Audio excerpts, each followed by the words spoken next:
हाय बच्चों, कैसे हो आप सब। उम्मीद कर रहा हूँ बहुत अच्छे होंगे। आज हम ये हरियाणा बोर्ड की जो इतिहास की नई बुक है 10th की, आज वो शुरू कर रहे हैं और मुझे उम्मीद है कि ये आपको बहुत पसंद आएगा। देखिए, हमारा जो फर्स्ट चैप्टर है वो है सिंधु सरस्वती सिंधु सभ्यता। ठीक है, क्या नाम है इसका? सरस्वती सिंधु सभ्यता। इसके और भी बहुत सारे नाम हैं, जैसे इसको कहते हैं नगरीय सभ्यता। क्या कहते हैं? एक इसका और नाम है नगरीय सभ्यता। इसका एक और नाम है हड़प्पा सभ्यता। ठीक है, हड़प्पा सभ्यता क्यों कहते हैं? क्योंकि यह जहाँ इसका जो शहर खोजा गया था उसका नाम क्या था? सर्वप्रथम उसका नाम था हड़प्पा। नगरीय क्यों कहते हैं? क्योंकि ये फर्स्ट टाइम, यानी ऐसा था प्रथम, जैसे आज के शहर होते हैं उसी प्रकार का ये शहर था, इसी वजह से इसका नाम क्या हो गया? नगरीय सभ्यता। ये सभ्यता कब थी? तो इसको माना जाता है कि 2600 ईसा पूर्व से, यानी कि 2600 ईसा पूर्व का अर्थ क्या हो गया कि ईसा मसीह का जब जन्म हुआ था उससे 2600 ईसा पूर्व से 1900 ईसा पूर्व तक ये सभ्यता रही और उसके बाद फिर क्या हो गई? ये समाप्त हो गई। तो 2600 ईसा पूर्व से कब तक? 1900 ईसा पूर्व तक ये सभ्यता रही और उसके बाद ये सभ्यता फिर कहाँ ख़त्म हो गई, कैसे ख़त्म हो गई, अभी तक जो इतिहासकार हैं उनको इसके बारे में ज़्यादा कुछ जानकारी नहीं है, बट हम आगे समझेंगे कैसे ख़त्म हुई। तो इसका नाम क्या है? नगरीय सभ्यता। दूसरा नाम क्या है इसका? हड़प्पा सभ्यता। तीसरा इसका नाम है सरस्वती सिंधु सभ्यता।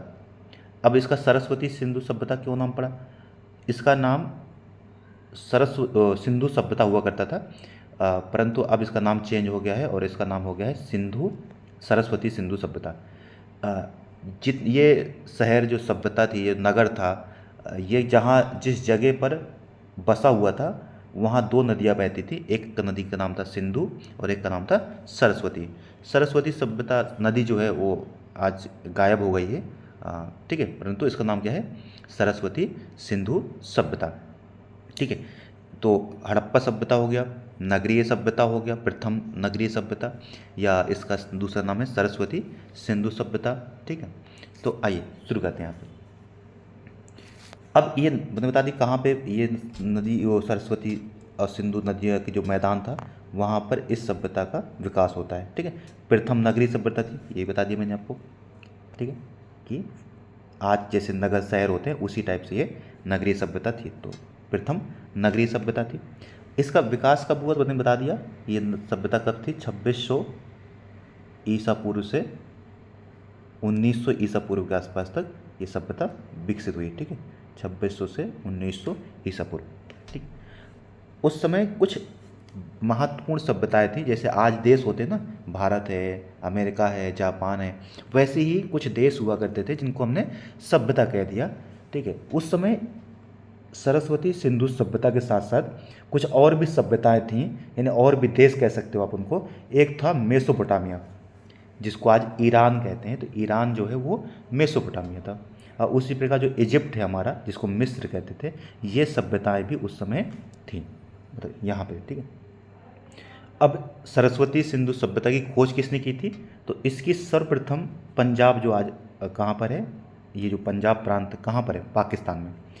वहाँ 1921 में दयाराम साहनी, ये मोस्ट इम्पोर्टेंट है, आपके एग्जाम में यहाँ से पूछा जाएगा कि सर्वप्रथम हड़प्पा सभ्यता की खोज, यानी हड़प्पा शहर की खोज किसने की थी? तो वो थे दयाराम साहनी जी। इन्होंने कब किया था? 1921 में। और उसी समय 1921 यानी एक वर्ष बाद एक दूसरे शहर की खोज होती है जिसका नाम था मोहन जोदाड़ो। ठीक है, इसका नाम इस वजह से, इसका एक नाम और भी है, मोहन जोदड़ो की सभ्यता। तो एक दूसरा शहर था जिसका नाम था मोहन जोदड़ो, इसकी खोज की थी राखड़ीदास बनर्जी जी ने। कब की थी? 1922 में। तो यह दो नाम तो यहाँ इंपॉर्टेंट है जिनको आपको याद रखना है। ठीक है, तो ये दो नाम हो गए, हड़प्पा सभ्यता की खोज और इसके बाद मोहन जोदड़ो की खोज हुई 1921 और 1922 में। ठीक है, अब आगे देखते हैं।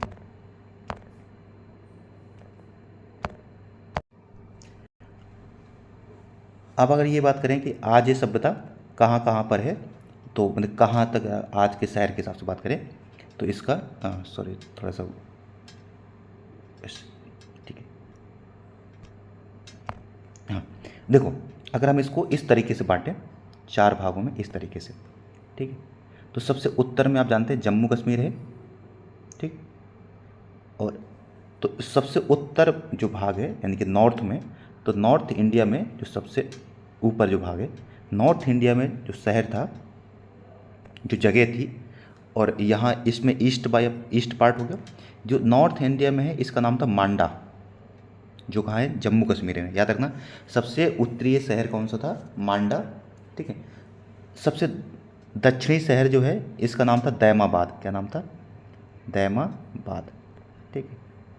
जो साउथ में, जो कहाँ पर है, महाराष्ट्र में, मैं इसको MS नोट कर देता हूँ कि महाराष्ट्र में क्या है, उसका नाम क्या है, दैमाबाद। अगर इसको सबसे वेस्ट में बात करें तो यानी सबसे पश्चिम में, इसका नाम था सुतकांगेडोर। देखो याद है ना, सबसे पश्चिम में क्या था, सुतकांगेडोर। सबसे पश्चिम में सुतकांगेडोर कहाँ पर है, पाकिस्तान में, या जहाँ पे पाकिस्तान पड़ता है तो वहाँ पर है सुतकांगेडोर। सबसे पूरब में देखो यहाँ दिया है, ये उत्तर प्रदेश का मेरठ जो है, मेरठ के आसपास एक जगह है, उसका नाम है आयमगीरपुर। तो यहाँ से पूरब हो गया, पश्चिम सुतकांगेडोर हो गया, उत्तर देखो यहाँ पे दिया है ना, उत्तर में मांडा, कहाँ पे, जम्मू कश्मीर में। याद रखना, पूछ सकता है कि इससे जो पूरी सभ्यता थी वो कहाँ तक विस्तृत थी। और दक्षिण में क्या हो गया, दैमाबाद। ये है दक्षिण में दैमाबाद यानी कि महाराष्ट्र। तो हम कह सकते हैं कि ये चौकोर यानी इस तरीके से ये सभ्यता पूरे उसमें बिखरी हुई थी। और यहाँ कौन सी नदियाँ बहती हैं, तो उत्तर में यहाँ बहती है आपकी सिंधु नदी, और नीचे बहती है यहाँ पे सरस्वती नदी। इन्हीं दोनों नदियों के बीच में हुआ था। अगर पूरा एरिया बात करें कितना था, तो देखो ये है 215, ठीक है, इतना। और अगर बात करें कि इसका पूरा यहाँ से पश्चिम से पूरब तक यानी ये डिस्टेंस कितनी है, तो 1600 किलोमीटर, और ऊपर से नीचे तक 1400। ठीक है। तो यहाँ से ऊपर से नीचे 1400 और ये 1600 किलोमीटर, इस पूरे एरिया में इस सभ्यता का विकास हुआ था। ठीक है। आगे देखें तो समझ में आ गया। उत्तर में कौन सा शहर था, मांडा, जो जम्मू कश्मीर में है। दक्षिण में दैमाबाद, जो कहाँ पर, महाराष्ट्र में। पूरब में उत्तर प्रदेश के मेरठ का जो जगह है, और इसका जो पश्चिम में है सुतकांगेडोर, जो कहाँ है, पाकिस्तान में। ठीक है। अगर पूरब से पश्चिम इसकी चौड़ाई की बात करें तो 1600 किलोमीटर, और उत्तर से दक्षिण बात करें तो 1400। ये दो बातें बहुत इंपॉर्टेंट है, इनको आपको याद रखना है। ठीक है। अच्छा, कुछ अगर बात करें कि अभी मेन शहर कहाँ पे हैं, भारत में कहाँ पर है। वैसे तो पाकिस्तान में बहुत सारे शहर हैं, भारत में कहाँ पर है, तो पंजाब, हरियाणा, जम्मू कश्मीर बताया, जम्मू कश्मीर मांडा, उत्तर प्रदेश जो पश्चिमी उत्तर प्रदेश है, राजस्थान, गुजरात, ठीक है, और पाकिस्तान। इन सब जगहों पर इसके जो शहर पाए गए हैं। अब अगर हम बात करते हैं मुख्यतः हरियाणा की, तो हरियाणा में देखो ये है राखीगढ़ी। याद रखना कि राखीगढ़ी सबसे बड़ा शहर है, यानी सबसे, अगर पूछे कि सबसे जो बड़ा शहर कौन सा था, वो है राखीगढ़ी। कहाँ पर है ये, हरियाणा में। और कौन से हरियाणा में है, एक है बनावली, ये दिखा रखना। इन दो जगह, राखीगढ़ी सबसे बड़ा शहर है। अगर पूछेगा कि सबसे बड़ी जगह कौन सी है सरस्वती सिंधु सभ्यता की, तो वो है राखीगढ़ी।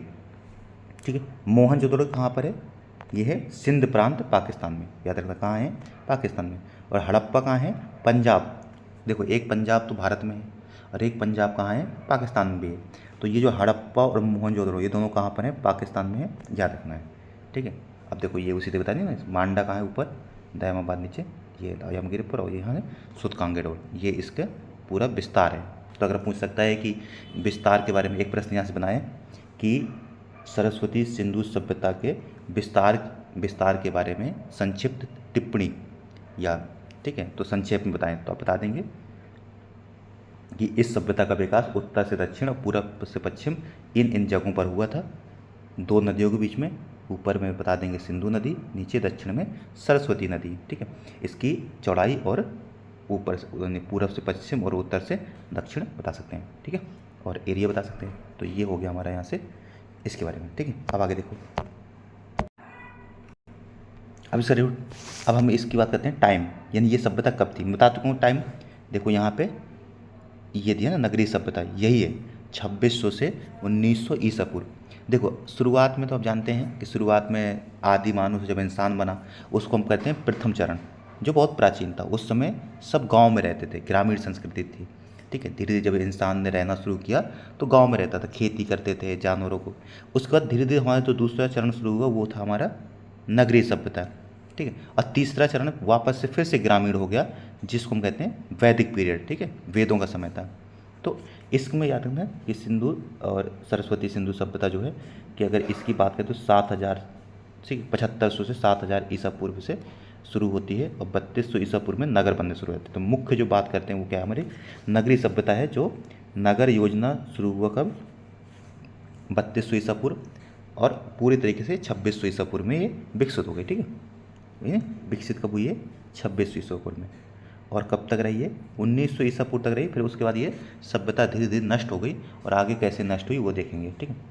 तो यहाँ कुछ चीज़ें अब आगे पढ़ेंगे कि क्या क्या विकास हुआ। तो अब यहाँ पर बस इतना याद रखो, इसमें ज़्यादा कुछ नहीं याद रखना है, ठीक है। 1300 मतलब 1300 ईस्वी पूर्व आते आते ये सभ्यता समाप्त हो गई एक तरीके से। तो ये इम्पोर्टेंट बात है कि सभ्यता का पतन कब हुआ, यानी सभ्यता समाप्त कब हुई, तो वो है 1300 ईसा पूर्व तक आते आते, ठीक है। तो ये हमारा, अच्छा एक चीज़ है यहाँ पे समझते हैं, कार्बन डेटिंग ये क्या होता है। कार्बन, रेडियो कार्बन दिया ना, कार्बन डेटिंग। देखो किसी चट्टान जो होती है ना, उस चट्टान की एज पता करना होता है कि कितनी पुरानी है। तो हर पदार्थ में एक कार्बन होता है, और कार्बन का होता है आइसोटॉप्स, आपने पढ़ा होगा साइंस में। तो इसको हम कहते हैं कार्बन 14। तो कार्बन 14 ऐसा है पदार्थ है कि ये धीरे धीरे खत्म होता रहता है। तो इसी को चेक किया जाता है कि ये कितना बचा हुआ है या कितना समाप्त हो चुका है, जिससे उस चट्टान के उस जगह की हमें जो एज होती है वो पता हो जाती है, ठीक है। तो इसको हम कहते हैं कार्बन डेटिंग, ठीक है। अब आगे आओ, अब देखते हैं इसकी नगर नियोजन। अपने यहाँ देखो बहुत इंपॉर्टेंट है। मैंने क्या बताया था कि ये शहरी सभ्यता थी, और शहरी थी तो यहाँ के शहर होंगे। तो शहर होते कैसे थे, शहर इस तरीके से चौकोर में बसे हुए होते थे, इस तरीके से, जिसको बाहर से बाउंड्री की जाती थी पूरे शहर को। अब शहर के दो भाग होते थे, एक ऊंचा शहर होता था, ऊंचाई पे बसा हुआ शहर होता था, ठीक है, एक ऊंचाई पे बसा होता था। और एक होता था दक्षिण पे, जहाँ पे देखो ऊंचाई पे जो है शहर थोड़ा सा ऊंचा होता था, यहाँ पे रहते होंगे, मतलब कोई ऐसा मानते हो सकता है यहाँ पे अमीर व्यक्ति रहते होंगे या कोई राजा वगैरह रहता होगा ऊंचाई पर, और आम जनता कहाँ रहते थे, नीचे नीचे। यानी जो पूर्वी भाग था थोड़ा ऊंचा होता था, और जो पश्चिमी भाग था वो थोड़ा सा नीचे होता था, ठीक है, जहाँ पर आम जनता रहते। और इसके चारों तरफ क्या होती थी, बाउंड्री, जिसको हम कहते हैं प्राचीर कहते हैं। तो इसके चारों तरफ क्या होता था, प्राचीर होता था, ठीक है। अब होता क्या था कि देखो ये हो गया, अब इसको इस तरीके से डिजाइन किया था कि इसकी जो सड़कें होती थी वो इस तरीके से, इसकी सड़कें जो होती थी वो कुछ इस तरीके से होती थी, जो एक दूसरे को समकोण पर काटती थी, यानी कि 90 डिग्री पर ऐसे काटती थी। ये हो गई सड़कें। अब यहाँ होते थे घर, इस तरीके से, ये घर है, ये घर है, ठीक है। और इन्हीं सड़कों के साथ साथ होता था सीवर पाइप। इन घरों की एक अच्छी विशेषता यह थी, यानी कि विशेष बात थी कि घरों के पीछे गेट होते थे, यानी आगे गेट नहीं होते थे, इन घरों के पीछे गेट होते थे, ताकि इनकी प्राइवेसी जो है वो बनी रहे, ठीक है। पीछे तरफ से गेट होते थे ताकि आगे से कोई देख ना पाए। यहाँ मकान 1 या 2 3, ठीक है। तो देखो क्या क्या होता था नगर में, एक तो रक्षा प्राचीर होती थी, जिसको हम बाउंड्री कहते हैं पूरे शहर के। सड़कें होती थी जो एक दूसरे को समकोण पर काटती थी, यानी कि 90 डिग्री पे काटती थी। और ये सड़कें कैसी थी, पक्की थी, ईंटों की बनी हुई थी। पानी, सीवर पाइप था, ठीक है। भवन, मकान बने हुए होते थे। और ईंटें, मकान किससे बनते थे, ईंटों से बनते थे, जैसे आज की ईंटें होती हैं उनकी एक माप हुआ करती थी, ठीक है। तो अब यही यहाँ पे दिया हुआ है, तो देखते हैं कि कैसे घर बनते थे, ठीक है, ठीक। तो सिंधु सभ्यता के नगर नियोजन, ठीक, यानी कि ठीक, ठीक। सरस्वती सिंधु सभ्यता का जो नगर नियोजन था, उसमें सभ्यता के नगरों में प्रायः क्या होता था, देखो पश्चिम में दो भाग होते थे, ठीक है, एक पूरब में होता था, एक पश्चिम में। जो पूर्व का जगह होती थी उसको आवास क्षेत्र कहते थे, जहाँ आम जनता रहती थी। और जो पश्चिम का क्षेत्र होता था उसको दुर्ग कहते थे, दुर्ग माने जहाँ पे कुछ अमीर व्यक्ति रहते होंगे। इसके चारों तरफ एक रक्षा प्राचीर होता था, जिसको हम बाउंड्री कहेंगे, ठीक है। चारों तरफ से नगर को बाउंड्री से घेर देते थे, ठीक है। जहाँ पर क्या बने थे, बुर्ज बने थे। बुर्ज मतलब क्या होता है, जहाँ से सुरक्षा देखते हैं, यानी कि बुर्ज होते हैं ऊंचे ऊंचे, जैसे ये बाउंड्री हो गई, और इस बाउंड्री पे कहीं कहीं ऊंचाई ऊंचाई पे जगह होती है जहाँ पे खड़े होकर के बाहर को देखा जा सकता है, कोई अटैक तो नहीं करता है, ठीक है।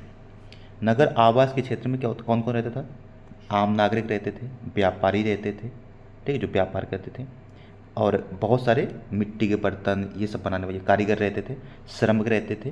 यानी और दुर्ग में कौन रहता था? जो अधिकारी होते थे, जो सार्वजनिक अधिकारी होते थे, वो कहाँ रहते थे?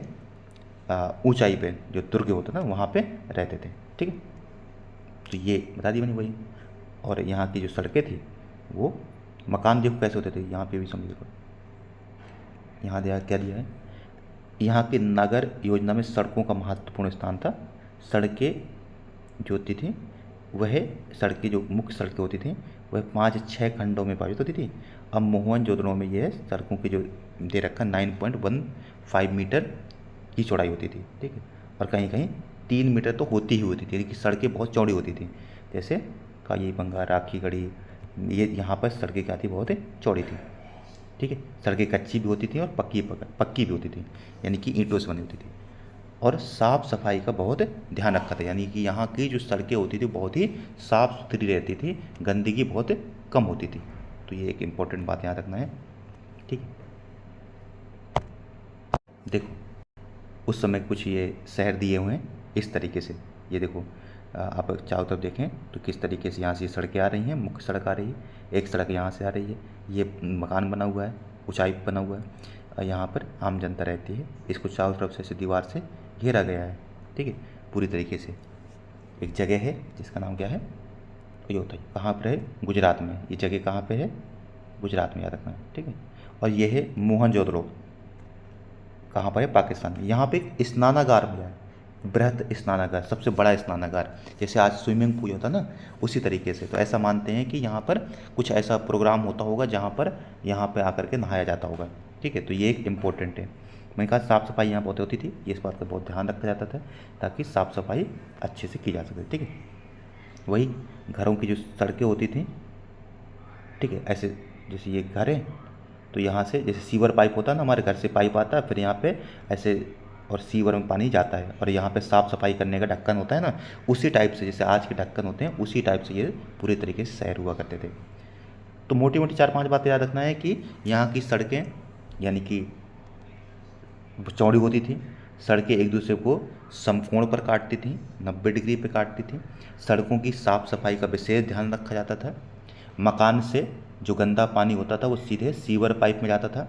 सीवर पाइप की साफ़ सफाई के हेतु यहाँ पे जो साफ़ सफाई कर सके वहाँ पे क्या होते थे? ऐसे ढक्कनदार ढक्कन रखे होते थे जहाँ पे नीचे साफ़ सफाई की जाती थी। ठीक है, यहाँ जो सीवर पाइप होता था उसको पक्की ईंटों से बनाया जाता था, ये एक इम्पोर्टेंट बात है। ठीक है, और ईंटों से ढक, मैंने कहा था ढक दिया जाता था ताकि नीचे कभी कभी जा करके सफाई कर सकें। आज सीवर पाइप होते हैं ना जहाँ पर, तो सफाई करने की जगह होती ना, उस तरीके से। ठीक, घर जो होते थे उसमें 3 से 4 कमरे होते थे, कभी कभी 2 या 3 खंडे के भी घर होते थे। रसोई घर होता था, स्नानाघर होता था, और ठीक है, अब भवन के बीच में आंगन होता था। हर घर में एक बहुत अच्छी बात थी कि कुआं भी था। ठीक है, तो ये एक बड़ी अच्छी बात है। और कुआं इस तरीके से होता था, ठीक है, ताकि कोई भी इंसान बाहर से सड़क से जा रहा हो तो वहाँ पानी पीना चाहे तो पी सकता था। सीढ़ियाँ होती थी, मैंने कहा कि मकान ऊपर के भी होते थे, इसलिए वहाँ पे सीढ़ियाँ होने के भी पूरे पूरे प्रमाण दिखे गए। ठीक है, खिड़कियाँ होती थी, रोशनदान होते थे, ये सारी बातें होती थी। ठीक है, और अन्नागार, अन्नागार अनाज को भंडार करने का या अनाज को इकट्ठा करके रखने का एक जगह होता था जिसको कहते हैं अन्नागार। और एक होता था स्नानागार। स्नानागार यानी कि जहाँ पर नहाना था, जिसको आज हम बाथरूम कह सकते हैं, उनके बाथरूम भी होते थे। और एक मोस्ट इम्पोर्टेंट बात है कि उनके ईंटें जो थी जब वो बनाते थे उसका अनुपात क्या होता था कि 1:2:4। मीन्स ये होगा कि 4 भाग तो ऐसा, ठीक है, 2 भाग इसका, यानी 4 ये हो गया तो 2 ये हो गया, तो मोटाई कितनी हो गई इसकी? इसकी हो गई मोटाई 1 भाग।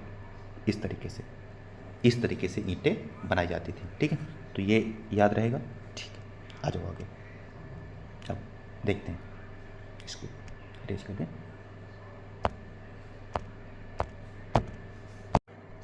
अब जो नेक्स्ट भाग है हमारा वह है यहाँ की आर्ट कैसा था, यानी कि यहाँ का आर्ट कैसा था, यहाँ पे क्या बनता था। तो याद रखना कि यहाँ पे क्या क्या बनाया जाता था।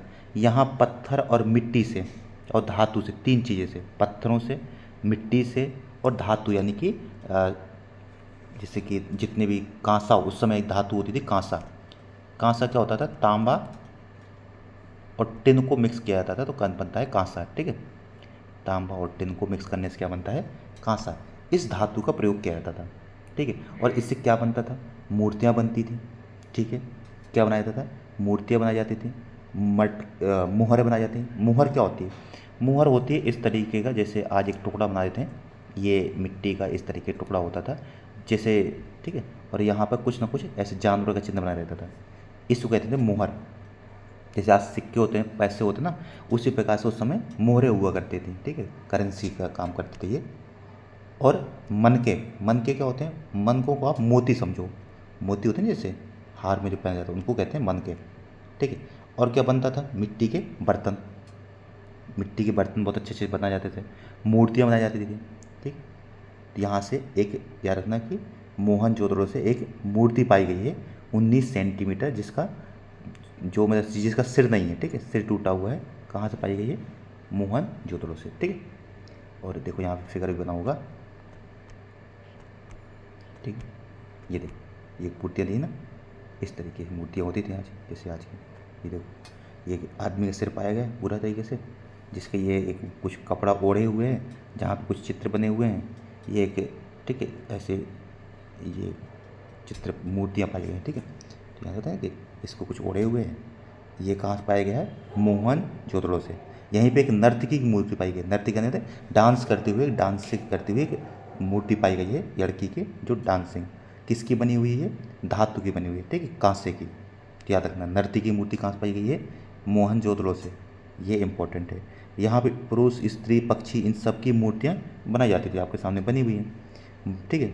मानो कि मिट्टी की मूर्तियाँ पाई गई हैं, आभूषण पाए गए हैं, ये सब साथ में, ठीक है। तो कह सकते हैं कि कौन कौन से जानवर यहाँ देखो, ये पशु पक्षी, जैसे ये भेड़, बकरी, कुत्ता, हाथी, सूअर, मोर, बतख, ये इन सब जानवरों को जानते थे। यानी कह सकते हैं कि इन सब जानवरों के मिट्टी के मूर्तियाँ पाई गई हैं, तो हम कह सकते हैं कि ये इनको जानते होंगे तभी तो बना पाए। अब क्या क्या पाया गया, देखो, मोहर, स्नानागार, स्नानागार में बाथरूम, अन्नागार जहाँ अनाज भरते थे, दुर्ग, दुर्ग मतलब ऊंचा शहर जहाँ पे अधिकारी रहते थे, ठीक है। फैक्ट्री, ठीक है। राइटिंग, राइटिंग मतलब जैसे आज हम राइटिंग करते हैं ना, किस तरीके से, मैन्युस्क्रिप्ट कहते हैं ना, स्क्रिप्ट। तो उस समय की स्क्रिप्ट अभी तक पढ़ी नहीं गई है, वो क्या पढ़ना जानते थे, वो उनकी जो भाषा है, यानी कि वो हम आज तक पढ़ नहीं पाए हैं अभी तक, इनके भवन जो होते थे, ठीक है। पता जी, मोहर बता दी मैंने आपको क्या होता था, चौकोर होती थी मोहर, है ना, इस तरीके बता दिया आपको। और यहाँ पे कुछ जानवरों का चिन्ह बना होता था, ठीक है, आयताकार, जिन पर सूक्ष्म अंकों में पशु, पक्षियों, देवी देवताओं की मूर्तियाँ बनाई जाती थी। किससे बनाते थे, देखो, एक पत्थर होता है, सही खड़ी, गोमेद, शंख, हाथी दांत, सोने, चांदी, तांबा, इन सब की मूर्तियाँ। और मन के, बताए, मन का जिसको मोती कह सकते हैं, जो हार में गूंथा जाता था, तो मन के चूड़ियाँ, कंगन, ये सब के सब अंगूठियाँ, इन सब को वहाँ पाया गया, ठीक है। और यहाँ रखना कि जो अन्न उपकरण जैसे मिट्टी के बर्तन, ये सब चीज़ें भी वहाँ पे पाई गई। तो ये सबसे ज़्यादा एक इम्पोर्टेंट चीज़ है जो हमें याद रख सकते हैं, ठीक है। अब आगे देखते हैं इनका जीवन कैसा था, यानी कि यहाँ पे राजनीति कैसी थी, राजनीति यहाँ पे कौन शासन करता था, ठीक है। तो कहते हैं कि, ठीक है, बहुत बड़े शहर में था, तो जैसे तो कोई ना कोई तो यहाँ पे होगा ही। तो यानी कि किस तरीके से काम होता था, तो नगर योजना, ठीक है, पात्र हैं जो बर्तन हैं, उपकरण हैं मिट्टी के, ठीक है, बाट हैं, माप हैं, मोहरें हैं, इन सब में पाया जा, मतलब इन सब में एक जैसा पाए गए। कि जैसे आज रुपए है ना, करेंसी, तो हर जगह क्या है, रुपए भारत में पाए जाते हैं। क्यों, क्योंकि सरकार है और सरकार सभी को समान रुपए देती है। तो ऐसा मानते हैं कि कोई ना कोई तो प्रशासन, यानी कोई ना कोई यहाँ पे तो सरकार रही होगी, ठीक है। परंतु हमें इसके बारे में कोई जानकारी नहीं कि यहाँ का स्वरूप कैसा था, ठीक है, अत्यंत कठिन होगा। एक व्यक्ति हैं जिनका नाम है हंटर, इतिहासकार हैं, उन्होंने जो शासन को कहा कि यहाँ का जो शासन होगा वो कैसा होगा, गणतंत्र होगा। जैसे भारत क्या है, गणतंत्र है, गणतंत्र में जो कोई यहाँ का हेड होता है, प्रेसिडेंट होता है, उसका चुनाव होता है। तो हंटर जी का मानना है कि वहाँ पर भी कोई राजा होता होगा जिसका चुनाव होता होगा, ठीक है। और शायद मंत्री परिषद भी होते होंगे, जो मंत्री वगैरह भी होते होंगे, ठीक है। ऐसे कई सारे, सत्ता का कोई स्रोत नहीं, जैसे ये एक इतिहासकार है जिनका नाम है वेयर, इन्होंने कहा कि सत्ता शायद वहाँ कोई सरकार नहीं रही होगी, ठीक है। और उसमें संभवतः धर्म ही मेन चीज़ रहा होगा, धर्म ही सबको वो करता होगा, ठीक है। ऐसे मेसोपोटामिया में तो, जो मैं कहता हूँ मेसोपोटामिया कहाँ पे है? ईरान में।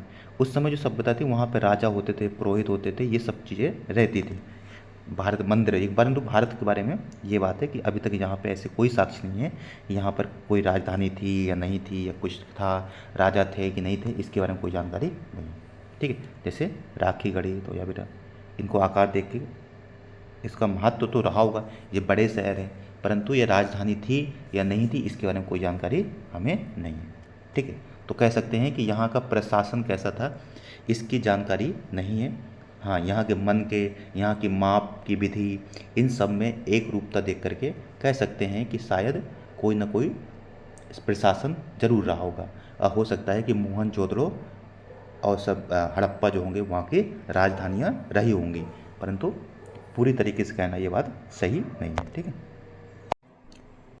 देखो ये इसको कहते हैं मोहर। ठीक है, ये देखो ना, ये क्या है? मोहर है। ठीक है, देखो ध्यान से, इस तरीके से ये जानवर बने होते थे, कोई ना कोई योगी जानवर। ठीक है, देखो ये एक सींग का कोई जानवर होता था जिसके एक सींग रहा होगा, अब पता नहीं क्या था, बट ये, और ये उनकी भाषा है, आप देख पा रहे हैं, ये इस तरीके से स्क्रिप्ट है जिसको अभी तक पढ़ा नहीं गया, ये क्या है ये। ठीक है, तो ये बात भी है कि अभी तक इनकी जो स्क्रिप्ट है वो पढ़ी नहीं गई। देखो ये इस तरीके के कुछ टेराकोटा, इसे क्या है, ये पत्थर है टेराकोटा, उसकी बनी हुई कुछ मूर्तियाँ या उन्हें पाए गए हैं। ठीक है, ठीक है। अब हम यहाँ बात करते हैं कि इनका सामाजिक जीवन कैसा था, समाज कैसा था, क्या वहाँ पे भेदभाव होता था, जाति व्यवस्था थी नहीं थी, ठीक है, राजा थे नहीं थे, इस सब बारे में जानकारी बात करते हैं। ठीक है, तो देखो यहाँ का जो समाज था वो अनेक वर्गों में बटा हुआ था। समाज जो था कई वर्ग होते थे। ठीक है, कौन कौन से थे? कुछ ऐसे थे, ठीक है, जो अमीर थे, संपन्न व्यक्ति थे, जो कहाँ रहते थे? दुर्ग में रहते थे। शायद ये शासक वर्ग रहे होंगे जो शासन करते होंगे। ठीक, ठीक, जैसे अब यहाँ पे जो मैंने कहा था पूरा जो शहर होता था उसको दो भागों में बांटते थे। एक जो ऊंचा शहर होता है वहाँ पे शासक रहते होंगे, और जो दूसरा यानी कि शासक या अधिकारी जो होंगे वो रहते होंगे, और जो नीचा शहर था, नीचे का शहर, वहाँ पे आम जनता रहती होगी। और कौन थे? व्यापारी होंगे, सैनिक होंगे, अधिकारी होंगे, ठीक है, जो मूर्तिकार, बर्तन बनाने वाले वो होंगे, मजदूर होंगे, यानी ये सारे के सारे यहाँ पर रहते थे। ठीक है, इनके आवास भी बहुत ज़्यादा अंतर नहीं है, परंतु ये हड़प्पा और मोहनजोदड़ो में आवास रक्षा प्राचीर से घिरे नहीं थे। यानी जो जो ऊंचा शहर था उसके चारों तरफ तो बाउंड्री की गई थी, पर जो हमारा मेन शहर था जहाँ आम जनता रहती थी उसके चारों तरफ कोई भी बाउंड्री नहीं की गई थी। कहाँ पर? हड़प्पा और मोहनजोदड़ो में। परंतु कई जगह ऐसी भी हैं जहाँ पर इन दोनों को भी बाउंड्री किया गया। ठीक है, तो इस तरीके से अब आगे, तो इस तरीके कह सकते हैं कि वर्ग दो तीन वर्गों में बटा था। यानी कि वहाँ का एक तो शासक वर्ग रहा होगा, व्यापारी रहे होंगे, सैनिक रहे होंगे, अधिकारी रहे होंगे, ठीक है, मजदूर रहे होंगे, कारीगर रहे होंगे, ये सब। ठीक है, ये कई सारे वर्ग जो मिट्टी के बर्तन बनाते थे। देखो यहाँ पे ये कितने सुंदर बर्तन हैं। ये देखो जगह है, ये होता है, कहाँ होता है था? गुजरात में। यहाँ से व्यापार होता होगा, इसको डॉक यार्ड कहते हैं। क्या कहते हैं? Dock yard. डॉक यार्ड क्या होता है? पोर्ट, जो आज पोर्ट होते हैं ना जैसे, तो समुद्र में, तो उसी प्रकार से ये डॉक यार्ड रहे होंगे। ठीक, ये देखो इन जगहों पे दोनों चीज़ों को भी शहर में देखा था कि हड़प्पा और मोहनजोदड़ो जो था वहाँ पे मात्र दुर्ग को ही चारों तरफ से घेरा गया है, और जो आवास था उसको चारों तरफ से नहीं घेरा गया था, बाउंड्री नहीं की गई थी। बट इन जगहों पर ऐसा पाया गया है कि इन दोनों को भी बाउंड्री की गई है। ठीक है, तो ये एक इम्पोर्टेंट बात है जो आपको समझनी है कि यहाँ पर इन दोनों को बाउंड्री की गई है। अब आगे देखते हैं यहाँ कौन कौन वर्ग रहते थे। बताया कि सरस्वती सिंधु सभ्यता के समाज में कृषक थे जो खेती करते थे, कुंभकार जो बर्तन बनाते थे, बढ़ई, नाविक, श्रमिक, आभूषण बनाने वाले जो थे, ये सब के सब वहाँ पर रहते थे। इतने सारे वर्ग थे। तो आप याद रख सकते हो कि कई सारे वर्गों में बटा था। ये अब सब कुछ याद करने की जरूरत नहीं है, बट हाँ कुछ याद कर सकते हैं। देखो ये है मृद भांड। मृद में मिट्टी, भांड में बर्तन, मिट्टी के बर्तन को मृद भांड कहते हैं। ठीक है, अब यहाँ के जो इंसान थे वो दोनों प्रकार के थे, शाकाहारी भी थे और मांसाहारी भी थे। ये गेहूँ, चाउर, सब्जियाँ, फ्रूट्स, मांस, ठीक है, दूध, किसका मांस खाते थे? भेड़, बकरी, सुअर, इन सब का मांस खाते थे। खुदाई में आके बट मिट्टी के बर्तन पाए गए, सही बट्टे पाए गए, भोजन पकाने और पीसने के भी प्रमाण पाए गए। ठीक है, बर्तन भी पाए गए, कटोरा। तो ये याद रख सकते हो कि यहाँ के देखो मेन मेन बातें याद रखना है कि कैसे शाकाहारी थे, मांसाहारी थे। मांस किस किस का खाते थे, ये कुछ जानवर याद रख सकते हो, इनका मांस खाते थे। सब्जियों में क्या क्या, क्या क्या दूध मांस ये सब खाते थे। तो बस दो बातें, ठीक है। यहाँ बर्तन भी पाए गए हैं, ये इतना याद रखना है। अब सब कुछ याद तो नहीं रख सकते ना, बट इतना मेन मेन चीज़ तो याद रखेंगे, ठीक है। अब देखते हैं, तो यहाँ के आभूषण भी पहनते थे, यानी कि गहने पहनते थे, औरत और आदमी दोनों पहनते थे, ठीक है। जैसे वो बताया था, ऊपर मूर्ति देखी थी, उसने एक कपड़ा ओढ़ रखा था जिस पर 3 ऐसे पत्तियाँ बनी हुई थी, जिसको तिपतिया कहते हैं। तिपतिया में 3 पत्ती बनी हुई चित्र जो होता है उसे तिपतिया कहा गया, ठीक है। तो एक योगी देखा था, ठीक है, जिसके बाएं कंधा ढका हुआ था। इस तरीके से उसकी दाढ़ी भी थी, जैसे कि हम शेविंग करवाते हैं ना, बढ़िया से ग्रूमिंग करवाते हैं, उस तरीके से। उसके केस भी, केस यानी संवरे हुए थे। फीता बंधा हुआ था। दाहिने हाथ पर एक भुजबंद बंधा हुआ है। भुजबंद देखो, बाजूबंद कहते हैं, भुजबंद कहते हैं इस तरीके का, ये जो बाजू में पहना जाता है। वहीं एक अन्य मूर्ति पाई गई है जिसके पारदर्शी कपड़े हैं। आभूषण मुख्य रूप से हार है, भुजबंद है, कंगनी है, अंगूठी है, ये सब पहने जाते थे। यानी औरतें और आदमी दोनों ही आभूषण पहनते थे, यानी दोनों को गहने पहनने का बहुत शौक था। ये गहने होते थे सोने के, चांदी के, पत्थरों के, कीमती पत्थर जो होते थे, ठीक है, इन सब के होते थे। जो गरीब होते, जो अमीर होते थे ये पहनते थे, जो गरीब होते थे वो मिट्टी के पके हुए, हड्डी के या पत्थर के, इन सब के गहने पहना करते थे। यानी कि वहाँ अमीरी और गरीबी तो थी, ये तो पक्का है, ठीक है। कंघा वगैरह भी पाया गया है, हाथी दांत का बना हुआ है, ठीक है। शीशा पाया गया है, यानी स्त्रियाँ शरीर सुरमा, सिंदूर ये सब भी यूज करती थी। कुछ ऐसे देखो यहाँ शीशा इस तरीके का होता था। ये झुंझुना जो बच्चे वो थे ना, तो मनोरंजन के भी साधन थे। शिकार करने का यहाँ के बहुत शौकीन हुआ करते थे, यहाँ के शिकारी थे। बच्चों की भी मनोरंजन, झुंझुने, सीटियाँ, गाड़ियाँ, ये सब पाए गए। देखो ये है एक शतरंज। तो ऐसा पाया माना जाता है कि शतरंज की खोज भी भारत में ही हुई थी। कहाँ पे? सिंधु सभ्यता में। सिंधु के व्यक्ति जो थे वो शतरंज के शौकीन हुआ करते थे, ठीक है। तो ये है, तो कह सकते हैं कि यहाँ का, अब देखो थोड़ा समझाते हैं समाज कैसा था। समाज कई, एक बात, वर्गों में बटा हुआ था। समाज यहाँ का वर्गों में बटा हुआ था। किसान थे, ठीक है, सैनिक थे, शासक थे, ठीक है, आर्टिशियन थे, व्यापारी थे, यानी कह सकते हैं ये कई सारे, ठीक है, व्यक्ति थे। समाज में अमीरी और गरीबी भी थी। कुछ व्यक्ति अमीर थे, जो अमीर थे वो सोने चांदी कीमती धातुओं के गहने पहनते थे, और जो गरीब थे वो मिट्टी के गहने या हड्डियों के गहने या सस्ती पत्थरों के गहने पहनते थे, ठीक है।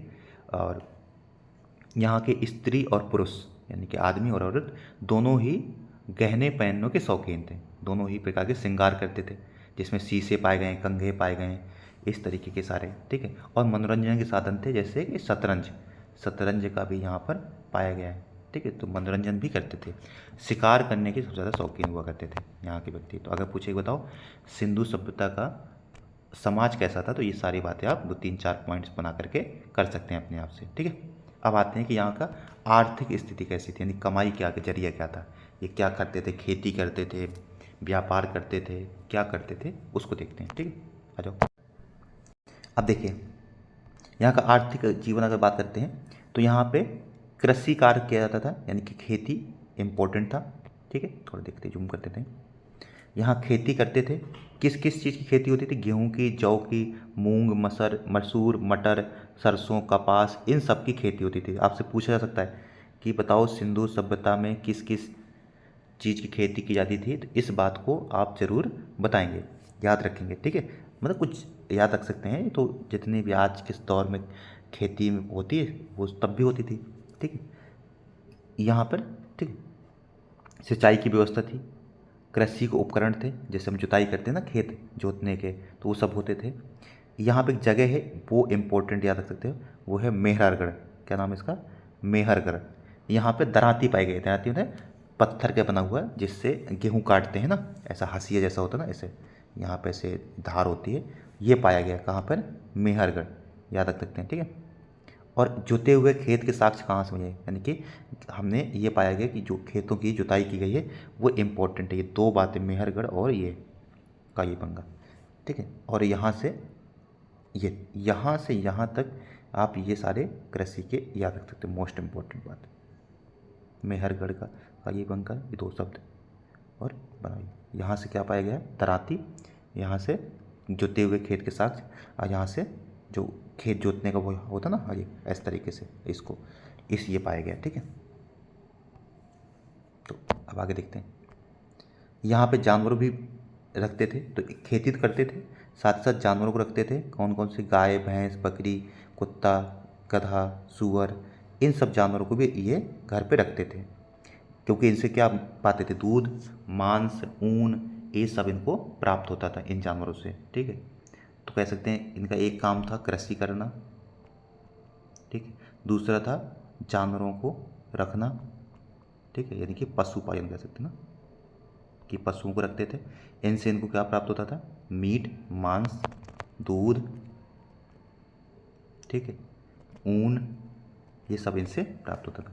और ये खेती करते थे किसकी, गेहूं की, जौ की, मटर, मसूर, कपास, इन सब की खेती करते थे, ठीक है। ये ऊँट भी इनके पास एक जानवर होता था जो उस समय महत्वपूर्ण था, ठीक है। तो ऊँट को बारे में भी याद रख सकते हैं कि इनके पास एक ऊँट, घोड़े, इन सब के भी साक्ष्य पाए गए, ठीक है। तो घोड़े और ऊँट भी होते थे, ठीक। और इस शिकार किसके करते थे, जैसे सूअर का हो गया, चिंकारा का हो गया, हिरण का हो गया, इन सब का ये शिकार भी करते थे, ठीक है, पक्षियों के भी, ठीक है। और क्या उद्योग धंधे थे ही, उद्योग था, सिंधु सर है ना, कि आभूषण बनाने के, यानी कि जो गहने थे, इसका औजार, इन सब बनाने के कारखाने हुआ करते थे, ठीक है।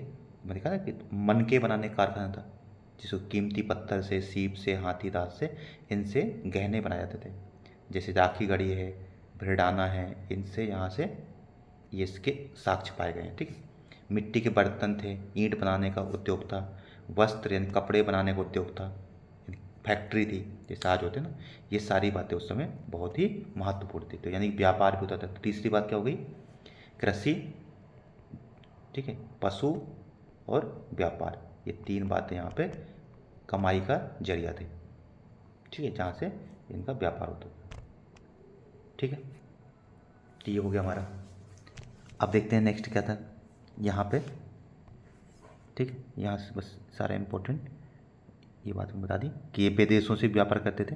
अच्छा, विदेश से कहाँ व्यापार होता होगा, तो जो बताया था ना उस समय मेसोपोटामिया, ठीक, मेसोपोटामिया सभ्यता से, तो वहाँ से व्यापार होता था। और कहाँ से होता था, मिस्र से, मिस्र की सभ्यता भी उसी समय थी, वहाँ से भी व्यापार होता था। तो इसके साक्ष्य भी प्राप्त हुए हैं कि मिस्र से भी और मेसोपोटामिया से भी समुद्री मार्ग से, समुद्र से होते हुए व्यापार होता था, ठीक है।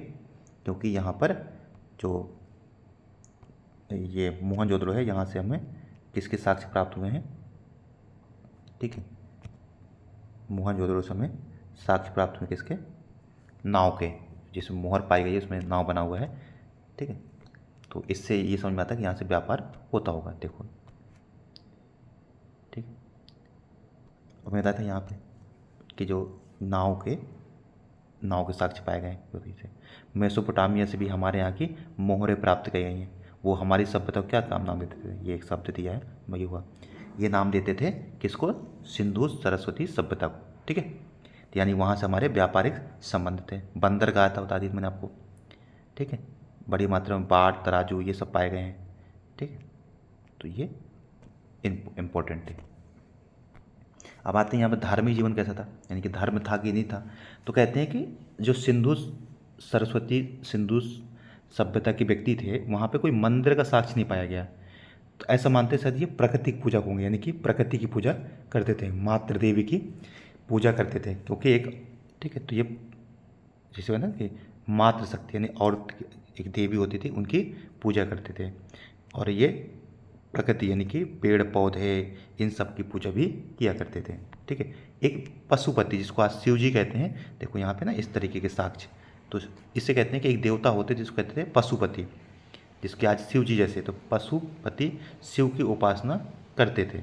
यहाँ पे ऐसे साक्ष्य प्राप्त हुए, तो ये एक इम्पोर्टेंट तीन बातें, मातृ देवी की पूजा करते थे, प्रकृति की पूजा करते थे, नेचर की, और तीसरा यहाँ पे शिव जो पशुपति हैं उनकी पूजा भी होती थी, क्योंकि उनकी मोहरों पे निशान पाए गए हैं। ठीक है, मोहर पे एक सींग त्रिमुखी बताया ना बेटा है भाई, जिनके चारों तरफ क्या है, जिनके दाहिनी तरफ क्या है, हाथी है, बाघ है, बाईं तरफ गेंडा है, भैंसा है, ये दिखाया गया। उस सिंहासन पर के नीचे जो है बैठे हुए हैं, सिंहासन के नीचे क्या है, दो हिरण हैं, जिनको पशुपति शिव कहा गया है। ठीक है, तो ऐसे साक्ष्य है कि ये शायद शिव जी की पूजा भी करते थे। अब मैं बता दी कि पशु पूजा तो करते थे, वृक्ष की पूजा करते थे। ठीक है, ये जानवरों की पूजा करते थे, क्योंकि ये प्रकृति के क्या थे, पूजक थे, यानी प्रकृति को ठीक है पूज्य मानते थे। अब हम ठीक है, तो ये हो गया, कह सकते हैं कि यहाँ पर पूजा होती थी जानवरों की। ठीक है, और एक मोहर पाई गई है मोहनजोदड़ो से, जहाँ पर एक पुरुष बैठा हुआ है पद्मासन में, पद्मासन यानी कि ध्यान की जैसे मुद्रा में। ठीक, तो ये एक कुछ बातें हैं बस। अब यहाँ देखो, जब कोई मर जाता था ना, तो उसकी अंत्येष्टि कैसे होती थी। अंत्येष्टि मतलब कि उसको दफनाते थे या क्या करते थे, तो तीन प्रकार से। एक तो होता था उसको दफना दिया जाता था, एक तरीका तो ये था पूर्ण समाधि। एक होता था कि दहन करते थे, यानी कि और जब वो आदमी दहन होने के बाद उसको दफना देते थे उसकी राख को। और तीसरा होता था दाह संस्कार। दाह संस्कार मतलब पूरी तरीके से आग के हवाले कर देते थे, जैसे आज होता ना। तो तीन तरीके, दफनाते थे कुछ कुछ, कहीं कहीं दहन करने के बाद जो बच जाता था उसको दाह मतलब उसको दफनाया जाता था, और तीसरा था उसमें सिर्फ दाह संस्कार होता था। ठीक है, तो ये पाया गया। और याद रखना कि जब दफनाते थे तो उनके साथ कुछ कुछ सामान भी दफनाए गए हैं, जैसे समूह के सिर कहाँ होते थे, उत्तर से, सिर होता था उत्तर में और पैर होते थे दक्षिण में, और इनके साथ मिट्टी के बर्तन, आभूषण, इन चीज़ों को भी दफनाते थे। शायद ये ऐसा मानते थे कि पुनर्जन्म होता होगा, या दूसरी दुनिया में जाने के बाद भी वहाँ शायद चीज़ों की ज़रूरत पड़ती होगी। अब अंतिम में आ गया कि ये सभ्यता खत्म कैसे होगी, समाप्त कैसे होगी। हमने देखो यहाँ का समाज, हम ये देखा कि सभ्यता थी कहाँ कहाँ, यानी इसका विस्तार कहाँ से था। फिर हमने देखा था कि यहाँ का समाज कैसा था, नगर कैसे थे। फिर हम देखा कि यहाँ पर समाज कैसा था। फिर हमने देखा कि यहाँ की राजनीति कैसी थी, यानी कोई सरकार थी कि नहीं थी। फिर हमने देखा कि यहाँ का जो धर्म था वो कैसा था, यानी धर्म था कि नहीं था, पूजा किसकी करते थे किसकी नहीं करते थे। फिर हमने देखा कि यहाँ पर कमाई का जरिया क्या था, यानी व्यापार करते थे, खेती करते थे, और पशुओं को भी रखते थे। अब अंत में आते हैं कि इतना बड़ी सभ्यता नगर जो था वो समाप्त कैसे हो गया, ख़त्म कैसे हो गया। तो देखो पता तो किसी को नहीं है, परंतु बहुत सारे जो विद्वान हैं वो कई सारे कारण बताते हैं। एक कारण बताते हैं कि जो यहाँ की सरकार थी, यानी कि प्रशासन अच्छे से था रहा नहीं होगा, तो सरकार अच्छी रही नहीं होगी, ध्यान दिया नहीं होगा, तो चोरी वगैरह बढ़ गई होगी, आक्रमण यानी किसी दूसरे देश ने आक्रमण किया होगा और इसको ख़त्म कर दिया होगा। एक तो ये है कि प्रशासन बहुत अच्छा नहीं रहा होगा, तो दूसरे देशों ने आक्रमण किया होगा और इसको नष्ट कर दिया होगा। ठीक है, दूसरा है, कहते हैं कि यहाँ का जो एनवायरनमेंट है, पर्यावरण है, वो चेंज हो गया होगा, जिससे सूखा पड़ गया होगा। और जो सरस्वती नदी जो आज गायब हो गई है, सरस्वती नदी सूख गई होगी, और जब सूख जाएगी तो यहाँ पे पानी की कमी हो जाएगी। अब पानी की कमी हो गई, बारिश हुई नहीं, तो यहाँ से आदमी जो थे वहाँ से उस जगह को छोड़कर कहीं और जा के बस गए, शायद इस वजह से ये सभ्यता गायब हो गई। ठीक है, नेक्स्ट जो तीसरी बात कहते हैं कि जो नदी है, कौन सी नदी, एक तो सरस्वती और एक क्या है, सिंधु। इन नदियों में बाढ़ आई होगी, और इस बाढ़ से यहाँ पर ये सब समाप्त हो गया होगा। यहाँ से मोहनजोदड़ो, चहुंदड़ो, इन सब जगहों से इसके कुछ साक्ष्य भी प्राप्त हुए हैं, परंतु किसी को पता नहीं कि ऐसा हुआ होगा नहीं हुआ होगा, है ना। ये तो एक अनुमान है ना। तीसरा कहते हैं कि व्यापार बंद हो गया होगा, जैसे मेसोपोटामिया से इन सब से व्यापार हो गया, ख़त्म हो गया, तो यहाँ के जो व्यक्ति होंगे वो इस जगह को छोड़ करके कहीं और भाग गए होंगे। ठीक है, जहाँ ज़्यादा व्यापार होता होगा। और आखिरी कहते हैं कि जैसे कोरोना महामारी आई ना, उसी प्रकार से कोई महामारी आई होगी और उस महामारी में ज़्यादातर जनता मर गई होगी।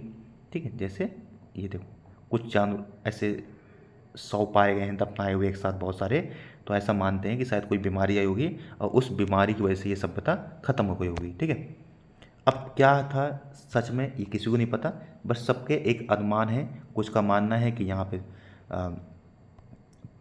आक्रमण हुआ होगा किसी का। किसका आक्रमण कहते हैं, आर्यों का, कि आर्यों ने आक्रमण किया होगा, सरकार उतनी अच्छी होगी नहीं, इस वजह से ये युद्ध हारे गए होंगे और इनको वहाँ से हटा दिया गया होगा। दूसरा कहते हैं कि यहाँ का जो वातावरण था वो चेंज हुआ होगा, जिससे सूखा पड़ा होगा और उस सूखे कारण भी यहाँ से भाग गए होंगे। तीसरा कहते हैं कि या तो बाढ़ आई होगी सिंधु नदी में और सरस्वती नदी में, जिससे ये सभ्यता डूब गई होगी। चौथा है कि व्यापार समाप्त हो गया होगा, जैसे व्यापार ना होने की वजह से गरीबी आ गई होगी और उस गरीबी की वजह से यहाँ की जनता इस जगह को छोड़कर कहीं और बस गई होगी। और अंत में कोई महामारी आई होगी जिससे बहुत सारी जनता समाप्त हो गई होगी, जो बच्चे होंगे वो उस जगह को छोड़कर कहीं और जाकर बस गए होंगे। तो ये हमारा चैप्टर था, पूरा ख़त्म हो गया है। अब इसके देखो प्रश्न है कि यहाँ की नगर नियोजन कैसा था, बताना है। ठीक है, यहाँ का सामाजिक और धार्मिक जीवन कैसा था, बताना है। ठीक है, यहाँ की आर्थिक संरचना कैसी थी, भी बताना है। 3 बातें, खेती करते थे यानी कृषि कार्य करते थे, पशुओं को रखते थे और व्यापार करते थे यानी उद्योग धंधे भी थे। मन के बनाने का कारखाना था, मोहर बनाने का कारखाना था। ठीक है, और ये व्यापार भी करते थे विदेशों से। ठीक है, तो व्यापार भी करते थे, ये बात है। ठीक है, इसके उत्तर जो हैं मैं आपको एक वीडियो बना करके दे दूंगा। ठीक है, नेक्स्ट है सरस्वती सिंधु सभ्यता के यहाँ बर्तन कैसे थे, क्या थे, वो सारी बातें। ठीक है, अब ये जो प्रश्न है इनके उत्तर आपको हम एक दूसरे वीडियो में दे देंगे। तो मुझे उम्मीद है कि आपको ये समझ में आया होगा। अब ये हमारा फर्स्ट वीडियो है, नेक्स्ट वीडियो में ऐसे ही हम करके सारे चैप्टर करेंगे। ठीक है, तो आप सभी इसको सब्सक्राइब कर दीजिए और हमें और बताइए कि क्या सुधार कर सकते हैं, ताकि आपको फ़ायदा हो और आपके पेपर आते आते ये सारे चैप्टर करवा दें। ठीक है, सब्सक्राइब कर दीजिए, अपने दोस्तों के साथ शेयर कर दीजिए। ठीक है, और अगर पसंद आया हो तो थंब दबा दीजिएगा। ठीक है, और बस इसको तो धन्यवाद, पढ़ते रहिए अच्छे से।